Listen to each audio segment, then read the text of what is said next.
Hi, everyone. Welcome to the Heart of New York show. Today is a part of something that is so imperative, so important for every one of our viewers to see that I will guarantee you that it will help your life, change your life, and possibly save your life. It's one of the most important, vital shows that we can offer you when it comes to spiritual food, biological food, natural food, and things that you need to hear that it's imperative to live a good life. Okay, what I have here today, we're going to have a two-part series, so I want you to stay tuned also for part two of this series. But we have Tonijean Kulpinski here today for the second time. And she's a four-time best-selling author, board-certified holistic practitioner, a certified biblical health coach, a certified holistic health expert, a member of the American Association of Drugless Practitioners. Tonijean's written 3-book series, okay? The titles are Stop Battling Disease and Start Building Wellness, Guide to Extraordinary Health. Stop Battling Disease and Start Building Wellness, a Guide to Extraordinary Pet Care. And another one, a Guide to Extraordinary Meals Cookbook. But here's the thing. We got to go back to the get-go. We got to go back to the start. What I want Tonijean, it's such a privilege and an honor to have her here today because I'm overwhelmed with the medical things that I had to go through myself, and that what people out there are going through right now. And right now, she's offering hope in every arena of your life. Welcome, Tonijean. Thank you so much for having me. You know, so people can get a better idea. Let's go back. Give a little, give a personal testimony. I would love to. So I got on this journey because when I was a little girl, my grandmother was very sick, and my mom got into nutrition just on an independent research, more on like a layman's level. She never really went to school for it. But she was starting to study holistic nutrition. And my grandmother was so sickly and on many medications. And when I was a little girl and I saw my grandmother suffer so much, and what my mom did for her, she got her out of the bed after suffering for 2 years. She got her off all her medications. It really planted such an amazing seed in me to want to do something like this when I got older or when I grew up, because I was only a little girl. I was about 11 years old, but it impressed me so much. And unfortunately, we deviated from that lifestyle because my mom opened a health food store in 1980. We were like one of the first health food stores in the Hudson Valley in New York in 1980 back then. But it didn't last long because there wasn't a real interest back then. But unfortunately, my family did deviate from the lifestyle. But the good news is that which sounds kind of crazy, the good news is I got sick. And most people, when they hear me say, how could that be good news? Well, because you see, God used my sicknesses so I can use that as an opportunity to transform my own health, to fulfill that little girl dream that I had back then, so I can help others by inspiring others, leading by my own health. I had cancer, I had diabetes, I had severe digestive disorder, I had nodules on my thyroid and thyroid issues. I had panic attacks because my body was never in good health. But I remember speaking to the Lord and being so scared because my body literally felt like a jail cell. And I remember the Lord speaking to my heart and saying, go to Scripture. Your answers are in Scripture. And I was like, Scripture? How could that be? You know, medical doctors are completely opposite of that. But I listened to that still small voice because I knew in my spirit that God knew everything, that He never makes mistakes. God doesn't lie. God doesn't, ever lead us in the wrong direction. And when I opened up every concordant of the Bible that pertained to health and healing, I started to implement principles stated clearly in Scripture. And I started to utilize these principles and guidelines. And my body started to heal right from the start.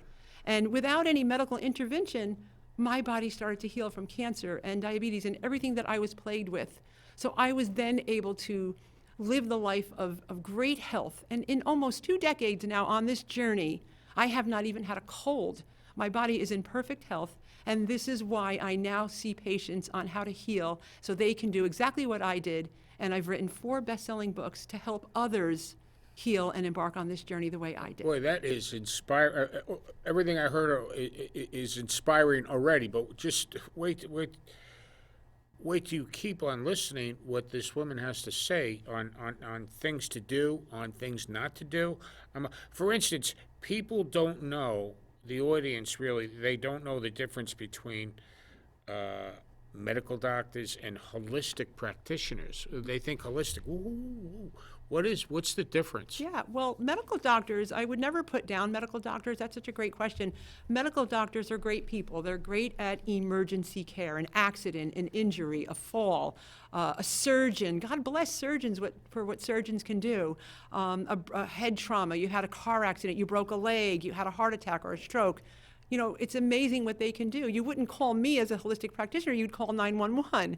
But when it comes to health care, you know, there's no health care in the system, and I can say that with much confidence. Working as a successful practitioner all these years, I have worked with countless people from around the world heal, because the difference is medical doctors see disease presented by a patient as something that they want to treat.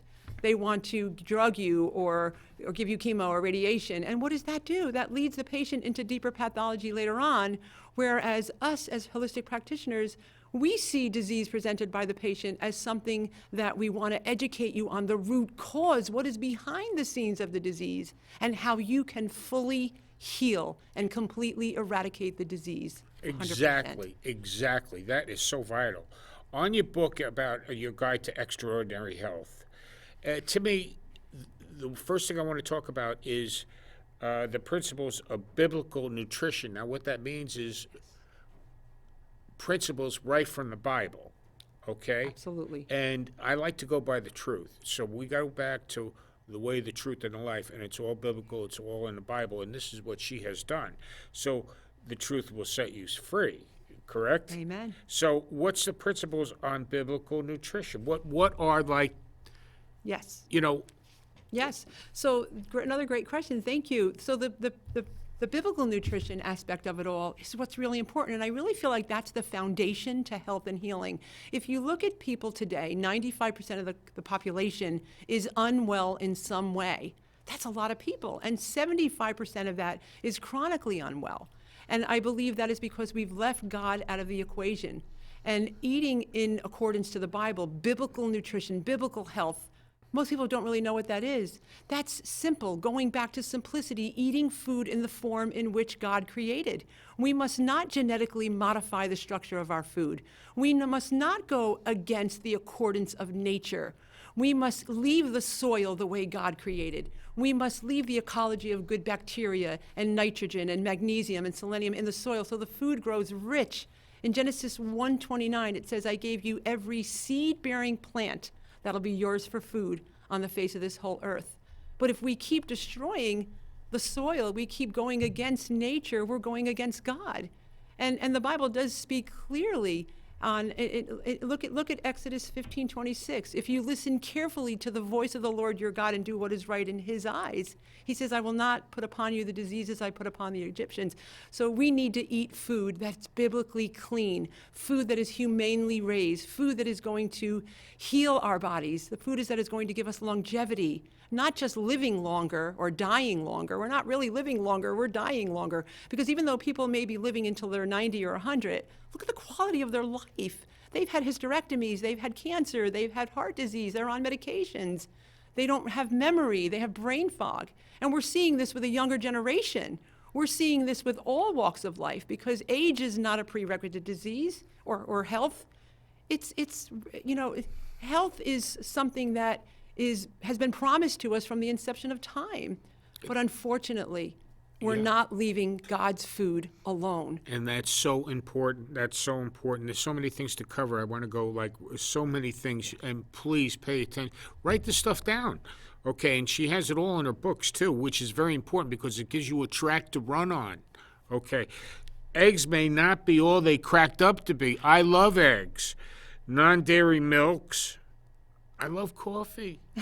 No, so talk about those. All right, well, I'll start with the eggs. And eggs are something, yes, we've eaten for thousands of years Eggs were a survival food when we were in transition from hunter-gatherers to farmers. I mean, this was a food, eggs, we can't deny, they're loaded with omega-3s. If the chicken is grazing on pasture and eating worms and insects, they're getting all the nutrients they need. So the egg is a healthy egg. We can't deny that. There's omega-3s, there's iron, there's zinc, there's creatine, there's carnitine, there's omega-3, there's selenium, there's vitamin E. But the problem is we've made a misconception that we should be eating those eggs because of all the nutrients. But you see, an egg is simply an underdeveloped species. It's an underdeveloped membrane. It's an underdeveloped protein. So it is an embryo, and it's not yet a chicken or a turkey. But what about the nutrients?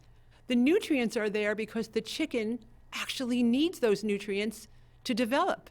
But you see, when it comes to eggs, there's so much information, and that's why I've written books about them. But to understand why they're not good for us, and more than just them being an embryo, we have to keep in mind this. Because an egg is an underdeveloped species, its demeanor is to become something. It doesn't just stay in the egg stage of its life. So unfortunately, corrupt scientists have actually created viruses for every disease during germicide or warfare or times of pandemics. They actually created viruses for every disease known to man to control the population. And I know this is hard to hear. We all loved eggs. It was hard to hear from all of us. So they fed the viruses eggs because eggs are a pathogen feeder. That's basically what an egg is, because it is an underdeveloped species. So it actually feeds on pathogens. So when they tested different foods, they, meaning the scientists, in a lab, they tested different foods to see which food would make that virus stay alive. They actually found that eggs were able to do that because of its demeanor. So eggs in general are pathogen feeders. So every time we eat eggs in this generation where we are living today, in this world where we have chemtrails, bioengineering, we have genetically engineered foods, we have pesticides and all kinds of fungicides and herbicides or chemical fertilizers, to conclude what all that means, on our food, they bring metals into our liver. Our head filtration system of the human body is the liver. And they bring forth viruses. And those eggs actually feed on the viruses that are existing in our body. So every time we eat eggs, we are feeding on the existing viruses that are in everyone's body. And this is why scientists actually put eggs or embryos in vaccines to use it as a preservative.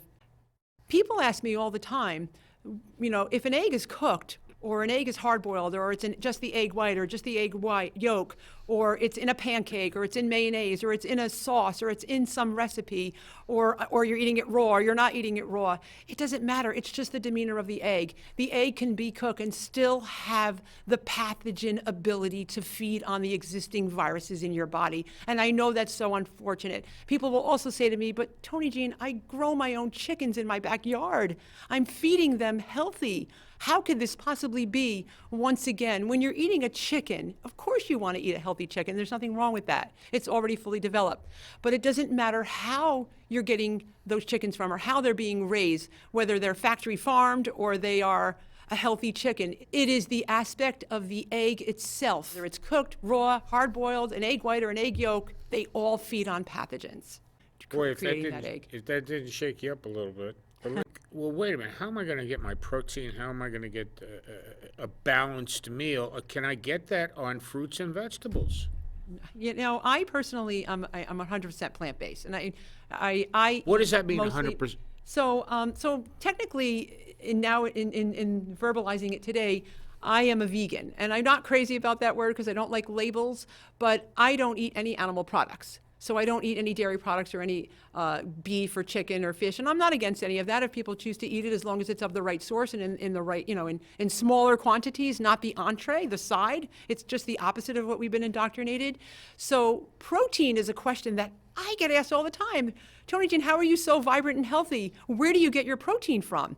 That is a question that I believe has become so misleading nowadays, because what is protein? Let's look at what protein is. You ask people what protein is and they say cheese, they say eggs, and they say meat or an animal source. And that might be true, but protein is a building block. It is a chain of amino acids essential in all living things. So whether you're eating potatoes, by the way, which are extremely healthy, whether you're eating fruits, vegetables, greens, grains, or you're eating sockeye salmon or grass-fed beef, you're always getting protein because protein is a building block. It coexists in everything we're eating. So therefore, the only way to be deficient in protein is if we actually stopped eating. You cannot be deficient in protein. Let's talk about water, the basis of all life force. Yeah, well, water is very important. Water is so important because it's oxygen, it's hydrogen and oxygen. So it brings forth, life force to our cells. Oxygen has water has a two-way delivery system. It imports vital nutrition into our cells, and it exports toxins out of our liver, our colon, our receptors of our cells, where these viruses like to nestle and kind of stay in there, because remember, the body is warm. It's 98.6, so it's hot in there. And viruses like heat. So if we're not staying hydrated, we're not getting enough water in our body, then we're not going to be able to get that removal system moving. And what is the removal system but our parasympathetic nervous system, also known as our lymphatic system? Wow. And coffee. We got to get into coffee. I know you love coffee, right? I love coffee. Well, in my first book, I talk about how coffee, people ask me all the time, Tonijean, do I have to get rid of the coffee? Well, yes, coffee does have a lot of antioxidants. Coffee does have a lot of polyphenols, phytochemicals. We're not going to deny that. But it's really not, it smells so good when you're making it, yes, but it's really not fit for human consumption to the degree that we're consuming it nowadays. And I say we as people in general, I personally don't drink coffee. However, coffee has caffeine. And people will say to me, what about organic coffee? Well, if you're going to have any food source, you definitely want it to be organic, like we speak of biblical nutrition in the form God created. Because non-organic coffee has a lot of chemical fertilizers on it. It actually has sewer sludge on it. Imagine any non-organic coffee product that you purchase is just a laundry list of toxins. So that right away you want to avoid. So if you are going to drink coffee, make sure it's organic. However, the caffeine content is the same. And unfortunately, people are relying on coffee nowadays for energy, because everybody is so tired all the time, they don't have energy, they're not sleeping right, they're not eating right, so they don't have the right or the proper adrenal function. So what does coffee do to the adrenals? It gives you that rush in the morning. And all that adrenaline from the rush, from the caffeine, surges through your blood cells. So you get this high until around 2 or 3 o'clock in the afternoon, and what comes up must come down, and now you have the low. So now you're looking for another caffeine fix. You don't have to get rid of it, but maybe you can cut back and start drinking some naturally caffeine-free organic herbal teas. They're much better for your body. How about the decaf process of coffee? Is that healthy or unhealthy? So when you decaf, thank you for that question. A lot of people ask me that. When you use decaffeinated coffee, of course you're limiting some of the caffeine, but first of all, you can never get, even with water processing, you can never eliminate all of the caffeine. There's still going to be caffeine. So I'm going to answer that question in 2 ways. When people are weaning off of coffee because they want to get coffee out of their body, which I feel is the best advice for someone to do, get coffee completely out of their system. Because when it overworks the adrenals, it can contribute to hair loss, it can contribute to heart palpitations, it can contribute to insomnia. Coffee can actually make you have sleep problems and a host of other issues. So decaffeinated coffee would be a great stepping stone for the weaning process. However, when you eliminate any kind of coffee, you're better off, because the decaffeinated process is still going out of the accordance of nature, because it's naturally occurring, the caffeine, and there's no such thing as a naturally caffeine-free coffee. So we're still using a processed food, no matter how they're processing. Even if they use words like water processed, it's still going out of nature. So it still can be harmful to our bodies. Oh boy. Now we're going to get right into the truth about supplements. Okay, great, excellent. So supplements are something we have literally been taking from the inception of time. And when I hear, people ask me or tell me, I don't think we need supplements. We can get supplements right from our food. Well, nowadays the food is not even food, so it's very, very difficult to get any of the nutrients and minerals that our bodies actually need.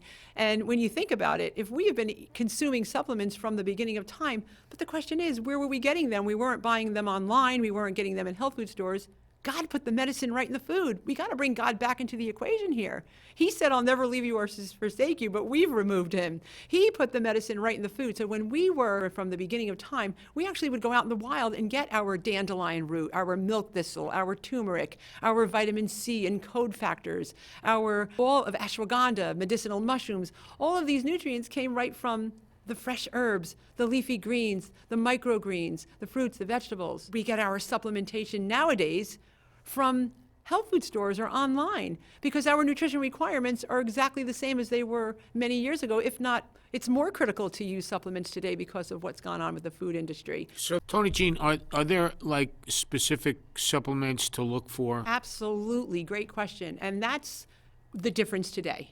The difference today, it's not like hundreds of years ago when we went out in the wild and we got it right from the source. When you go to health food stores or you shop online to buy your supplements, you've got to be very careful. There's a lot of supplements on the market that are marketing themselves as going to heal everything, cure the world. And there's a lot of chemical compounds in them, a lot of fillers, a lot of nutritional yeast, a lot of safflower oil, a lot of canola oils also, a lot of soy, a lot of white rice. You're filling your products with all these components that do the body harm. And when you're looking for a supplement, you want them to be directly from a whole food source with ingredients that you can read. Therefore, your body can understand it too. We can't put in our bodies things that don't belong. Again, just like the food, it has to be in the form God created. So supplements have to have ingredients coming from whole foods. We don't want to see words like citric acid or natural flavorings. And I know that doesn't sound bad to any of the viewers, but it does promote as a unhealthy source because those ingredients are actually staging as healthy, but they're really chemical-laden fillers that can be harmful to you. Do you recommend any particular supplements? I do. First and foremost, you got to be careful with brands. Try not to fall for the brands that are being promoted, like I said. However, the whole food brand supplement companies that I recommend are, I love Vimergy. It's V as in Victor, I, M as in Mary, ERGY. Vimergy is wonderful. They have capsules and they have liquids, and I am not a fan of tablets because, see, tablets, nothing in nature grows in tablet form.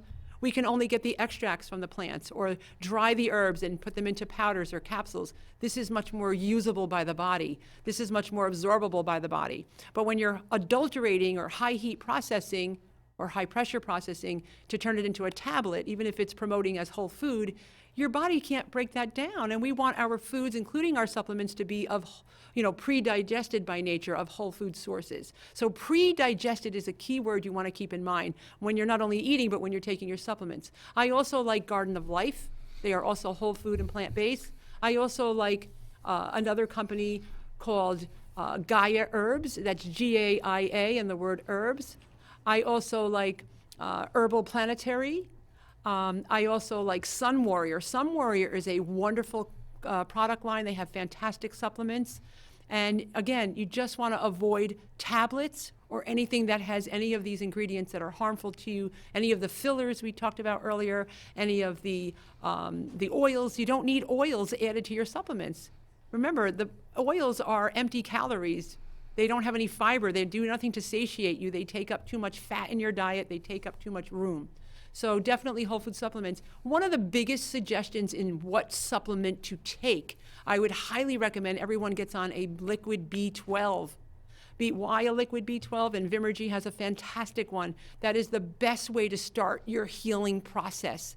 B12 helps the liver, which is your head filtration system, where all diseases, viruses, metals all kind of hang out in there, and that's what manifests and becomes disease later on in life. Get the liver to start methylating. Because when we get the liver to start methylating, it's another way of getting the liver to start circulating and moving and getting rid of the fatty liver and getting rid of the stagnant liver, the congested liver. Okay, so B12 is first and foremost. Zinc would be very important too to get oxygen to the cells, boost immune function, great healthy hair, healthy skin, healthy nails. This is what zinc is good for your heart, your cardiovascular health. Also want to get on some lemon balm. This is also very important, lemon balm. And ashwagandha. Vimergy has all of these items. Always take your lemon balm and your ashwagandha together, okay? You also want to get on a B complex. So you're not only taking your B12 orally, But a B complex gives you the entire composition of all your B vitamins, your inositol, your folate, your niacinamide, okay, your B1, your B6, your B5. All of this is extremely important for gut health, heart health, cardiovascular health, and bone health. Vitamin D is very important. A minimum of 5,000 international units a day. These are like what I would say your essentials, okay? And then, then you would get into more supplements later on. Wow. This would be like your foundation to supplement. Tonijean, how do we know we're getting enough of each? How do we know that we're getting enough protein or whatever else your body needs during the day? How do we, do you break it up?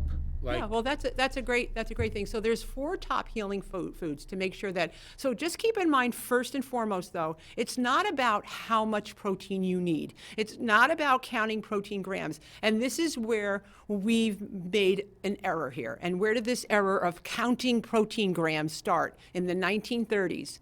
From the packing companies, the factory farming industries. The universities were based on this lie to sell more meat and dairy products. If you look at the old food pyramid and the food plate, it was pushing meat and dairy. And we have more heart disease, cancer, and diabetes as a result, okay? So counting protein grams was also pushed into fitness trainers, fitness instructors. You have to eat the muscle of an animal to build muscle. This is not true. God didn't make us faulty.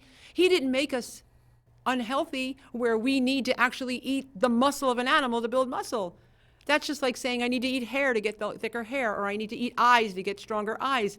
This is a myth. This is actually misinformation. So counting protein, in my professional opinion, is actually impossible because everything has protein. Once again, it is a building block. So it always exists in all living things. Now, if you're eating animal proteins, you're not getting fiber, you're not getting hydration. Carbo means fiber, hydrate means water. So you're not actually getting what your body does run on. Your body needs CCC, critical, clean carbohydrates, and there's always protein in that. Because again, I repeat, protein is in all living things. Thank you, Tonijean. Boy, we fit in a lot today. I'm telling you, it's imperative. She has books on this that you can read that gives you a track to run on. We thank you for watching today. We're airing all 5 boroughs, also YouTube. So if you're outside of New York State, you can go to YouTube and see all of our shows. We thank you for watching. Eat healthy. And we'll look out for our next episode because it's going to be part 2, which is going to be even more powerful than this one. Take care. God bless.